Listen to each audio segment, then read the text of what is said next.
30 years ago, Nvidia was just a graphics company. 10 years ago, it was a gaming powerhouse. Today, it sits at the center of the artificial intelligence revolution. But here's the real question. What happens next? What does the world look like when one company becomes the infrastructure of intelligence itself?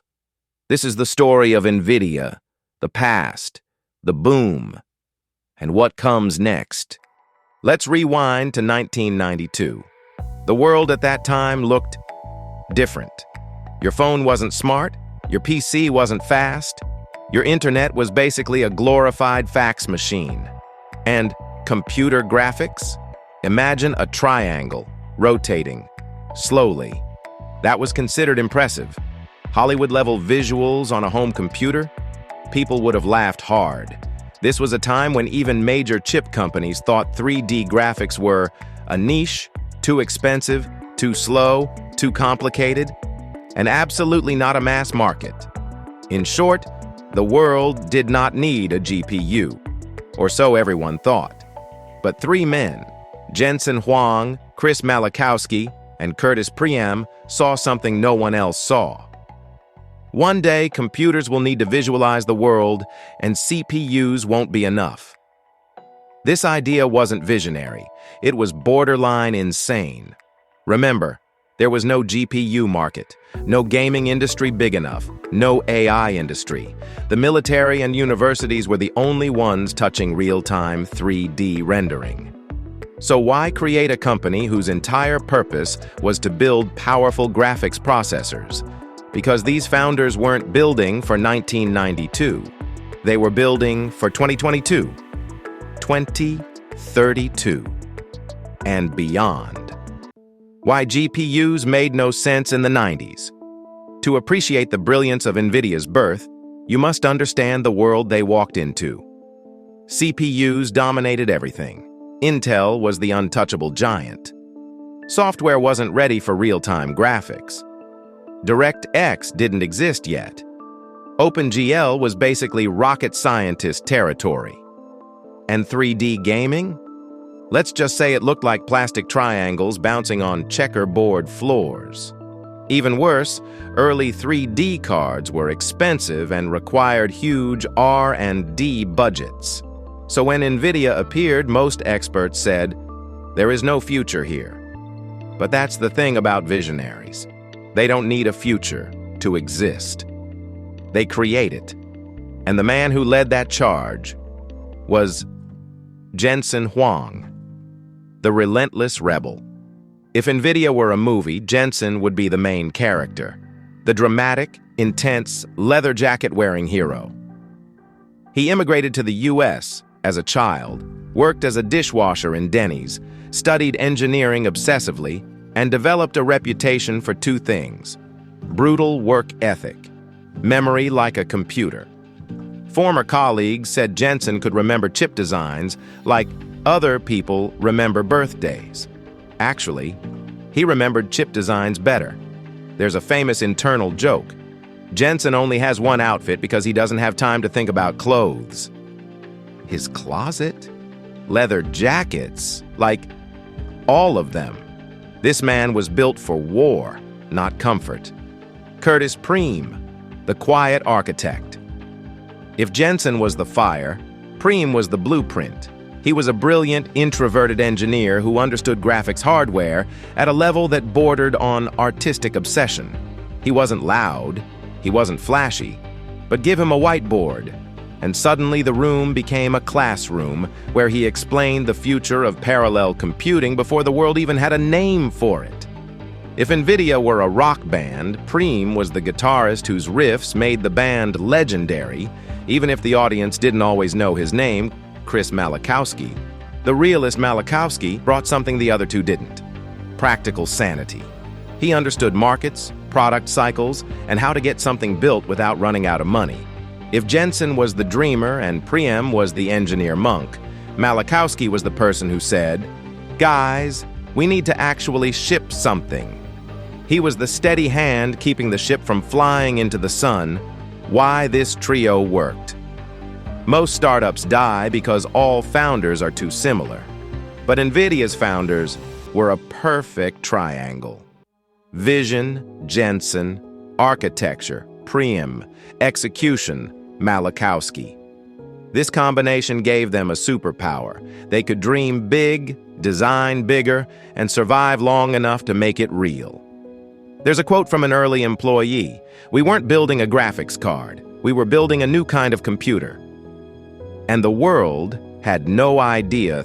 If you imagine Nvidia's early days as a cool Silicon Valley startup with free snacks and beanbags, erase that image immediately. Nvidia in the 90s was a battlefield reality check. Nvidia almost died, multiple times.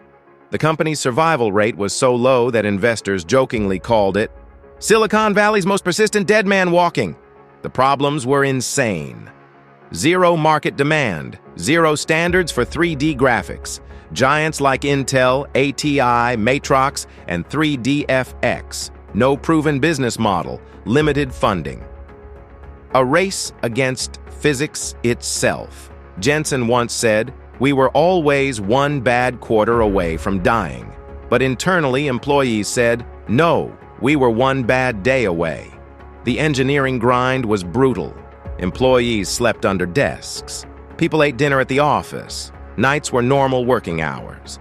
There's a legendary story that Jensen called an engineer at 2 a.m. and said, "I figured out how to improve the architecture. Come to the office." And the engineer replied, "It's 2 in the morning." Jensen answered, "Great, the traffic is lighter." This wasn't toxic, it was survival. Nvidia's first real chip, the NV1, was ambitious, too ambitious. It tried to do everything: graphics, sound, input processing, quadratic rendering, quadratic, as in a graphics pipeline. Nobody used. Developers hated it. Gamers didn't want it. Microsoft didn't support it. It was a commercial failure, a "we messed up the entire strategy" failure. The kind of failure that usually kills a startup permanently. But Nvidia survived. Barely. Why? Because Jensen refused to die. Because Priem redesigned architecture from scratch. Because Malachowski rebuilt the product roadmap. And because the team had one motto: ship or die. There was no plan B, no fallback, no safety net. Nvidia had only 2 options: build the fastest GPU the world had ever seen, or become a trivia question in tech history. They chose option 1, and that decision set up the greatest graphics war of the 1990s. By 1996, Nvidia was alive, but barely. The NV1 disaster was still fresh. Money was tight. Investors were nervous. Competitors smelled blood. And then 3DFX Interactive appeared. If Nvidia were the underdog startup fighting for survival, 3DFX was the cool, muscular older brother who walked in wearing sunglasses and said, "Move aside, kids. Let me show you how real 3D graphics are done." 3DFX wasn't just good. They were revolutionary. Their Voodoo graphics card changed gaming forever. It introduced real 3D acceleration to the masses. Gamers loved 3DFX. Developers loved 3DFX. The entire world thought the war for 3D graphics was already won, and Nvidia had lost. But Nvidia had something 3DFX didn't: a willingness to burn their entire roadmap and start over. In 1997, Nvidia launched the RIVA 128. Fast, cheap, efficient, and unlike NV1, it actually worked. RIVA 128 instantly grabbed market share. It wasn't perfect, but it was good enough to scare rivals. Then Nvidia launched Riva TNT, then TNT2. Suddenly, reviewers began saying, "Wait, Nvidia might actually beat 3DFX," and Jensen saw the opening. "Let's go for the throat." Around this time, Microsoft introduced DirectX. This changed everything. Nvidia embraced DirectX. 3DFX rejected it. Nvidia worked with Microsoft.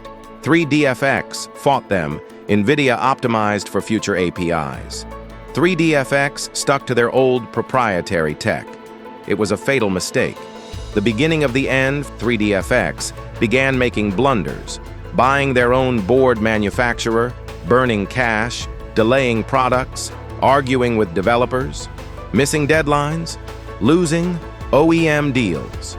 Nvidia, meanwhile, shipped fast, optimized faster, streamlined everything, scaled manufacturing, built relationships.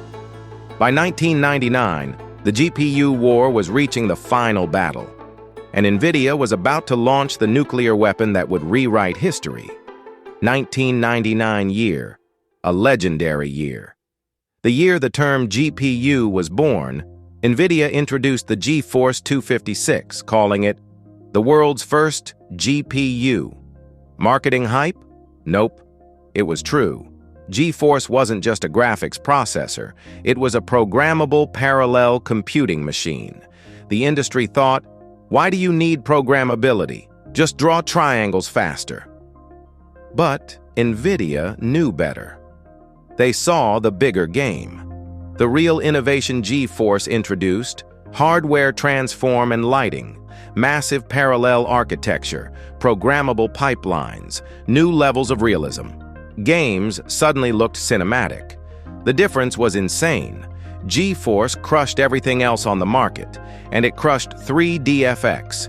By 2000, 3DFX was collapsing. Their new products were late. Their finances were dying. Their reputation was fading. And then Nvidia did something brutal. They bought 3DFX. They bought their patents, their technology, their trademarks, their talent. It was the graphics industry's final kill shot. A legendary line from a former engineer. 3DFX was the king, Nvidia became the empire. The GPU throne now belonged to Nvidia, and they weren't letting go. You'd think Nvidia would relax after winning the GPU wars. Nope. They got paranoid. Jensen once said, "Success is the biggest threat to future success." So Nvidia did the craziest thing possible. They reinvented their entire architecture again. Most companies evolve gradually. Nvidia blows everything up every 5 to 7 years. The insight that changed everything around 2003, Nvidia engineers noticed something strange. Researchers started using GPUs for scientific computing, not graphics, not games, not triangles, but math, physics simulations, molecular modeling, weather prediction, fluid dynamics. GPUs were dramatically faster than CPUs for parallel workloads. A new idea formed. What if GPUs become the future of all computing? This idea terrified Nvidia's rivals, so Nvidia made the most important decision in its history. The birth of CUDA, 2006, Nvidia released CUDA, a platform that allowed developers to run general-purpose code on GPUs. This wasn't an upgrade. This was a revolution. CUDA was a programming language, a development toolkit, a whole new paradigm. Suddenly, Nvidia wasn't a GPU company anymore. They were a parallel computing company. It was the seed of the AI revolution. Intel didn't see it.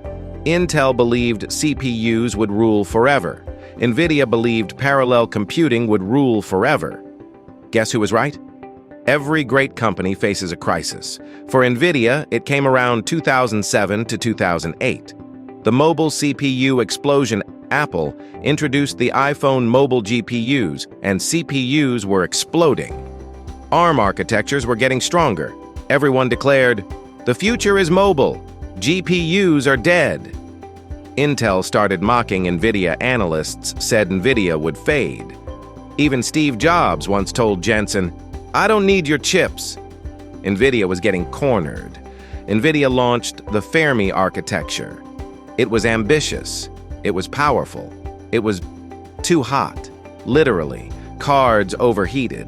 They consumed huge power. Manufacturing was hard. Reviewers joked, "You can heat your house with this GPU." It was a public embarrassment. AMD caught up.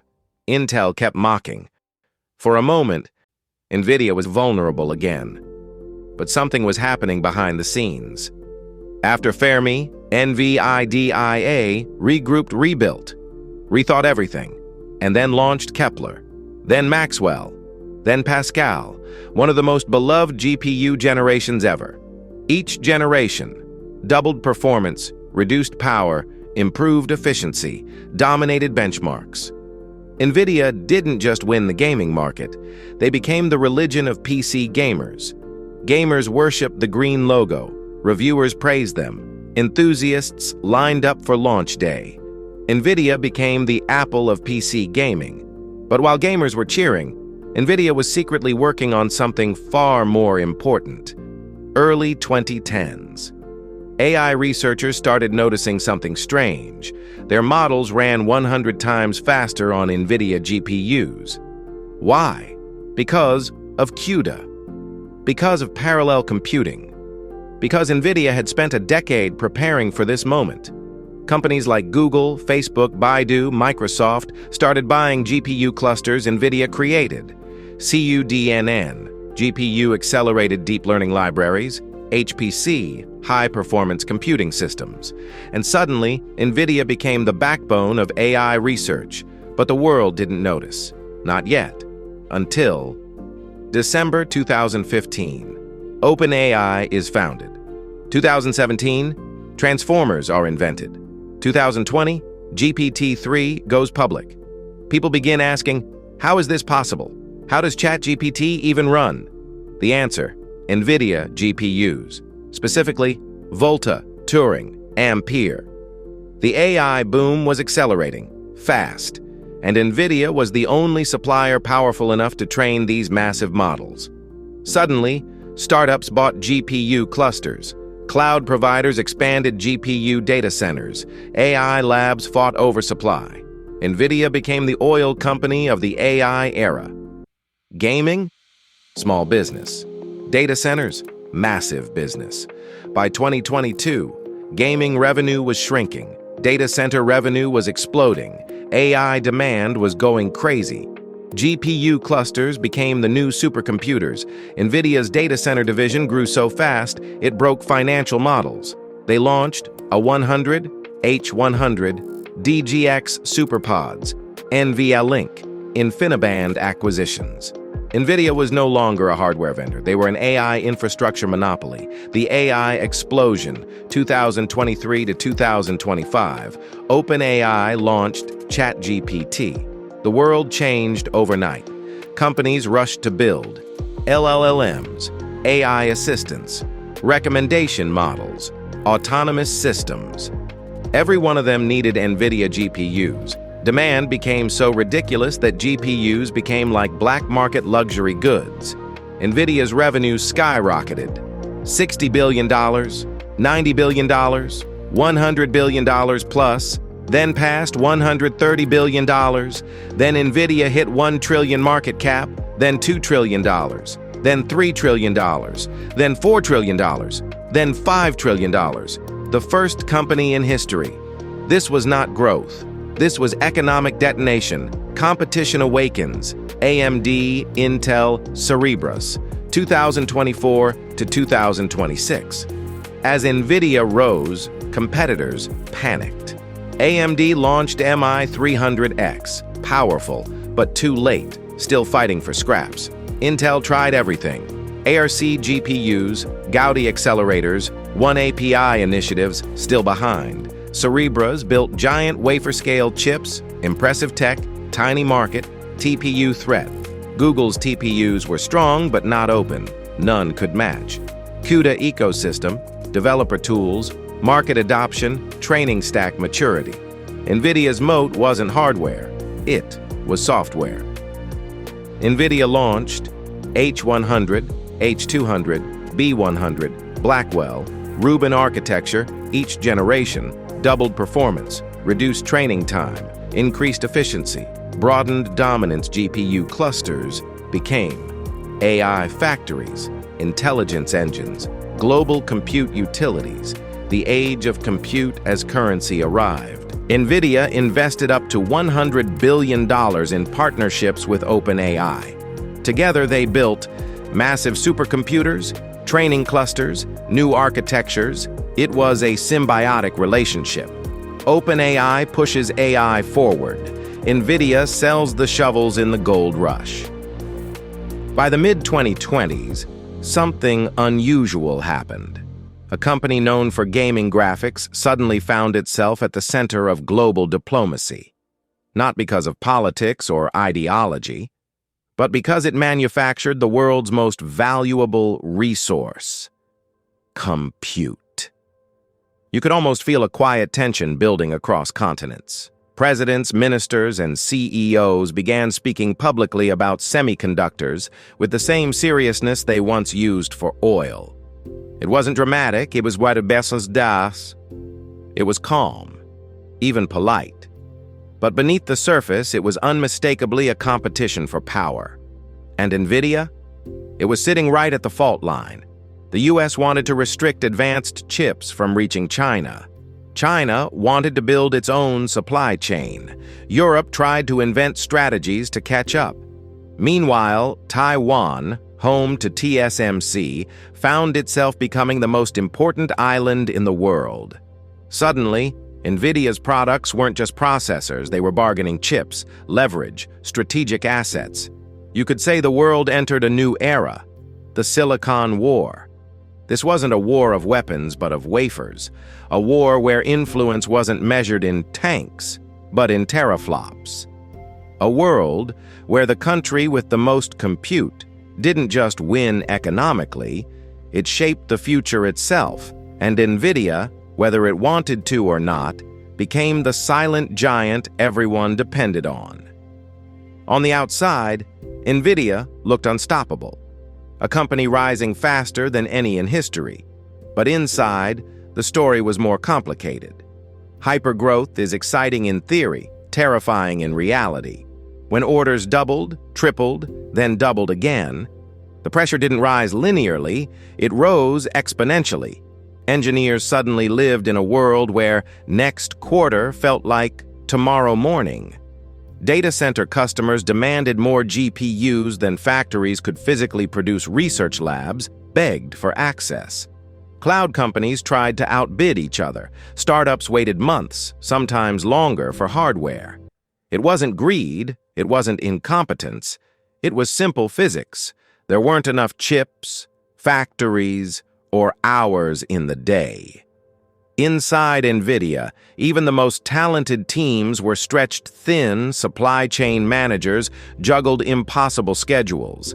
Engineering teams faced deadlines that seemed to shrink each time they blinked. And every new announcement, every new leap in AI made the world ask, can you ship even more? Growth of this scale creates strange problems, rumors of internal burnout, impossible workload expectations, and emotional fatigue quietly circulated in the industry. The company that mastered parallel computing was learning that humans, unfortunately, can't scale the same way. Yet, despite all the pressure, Nvidia kept pushing forward, one breakthrough at a time. By 2025, the world looked at Nvidia with a mixture of admiration and suspicion. Its valuation soared beyond imagination. Its revenue charts looked like rocket trajectories. Its products were sold out before they were even manufactured. But markets don't like perfection. They get nervous. They start asking uncomfortable questions. Investors wondered, how long can this continue? Can a company really grow at this pace forever? Is the AI boom a permanent shift, or just another chapter in a story that could plateau? Competition was rising in the shadows. Governments were introducing regulations faster than companies could respond. Export bans tightened. Analysts warned that Nvidia might be entering the gravity zone, where even the strongest rocket eventually begins to slow. 2025 wasn't a crisis, not at all. But it was the first time Nvidia had to navigate a world where everyone was watching, everyone was speculating, and everyone was waiting to see whether the company could keep rewriting the rules. In a way, it was Nvidia's first year of adulthood. The moment the world stopped treating it like a brilliant startup and started treating it like the most important company on Earth. Trying to predict Nvidia's future is like trying to predict the future of electricity in the 1800s. You can imagine the next lamp, maybe the next motor, but the real revolution is too big to see. By the late 2020s, AI was no longer a novelty. It was infrastructure. It was embedded in cities, vehicles, factories, hospitals, finance, entertainment, everywhere. And behind almost every system, quietly working in the background, was Nvidia silicon. But the next decade won't just be about GPUs. It will be about robotics, machines learning to see, move, and understand. It will be about digital twins, virtual replicas of entire cities and industries. It will be about simulation, building worlds inside computers before building them in reality. It will be about accelerating science, discovering new medicines and new materials in days, not decades. And Nvidia intends to be there for all of it, not as a chip maker, not as a hardware vendor, but as something deeper, the computational fabric of the future. If the last 30 years were about graphics, and the last 10 were about AI, the next 10 might be about rebuilding the world through computation. The story of Nvidia isn't over. In many ways, it hasn't even begun. Nvidia isn't a chip company. Nvidia is not a gaming company. Nvidia is not just an AI company. Nvidia is the operating system of reality, the infrastructure layer for intelligence itself, the compute fabric powering the next century. Their success is breathtaking. Their risks are enormous. Their future is uncertain yet explosive. But one thing is absolutely clear. You cannot build the future without Nvidia.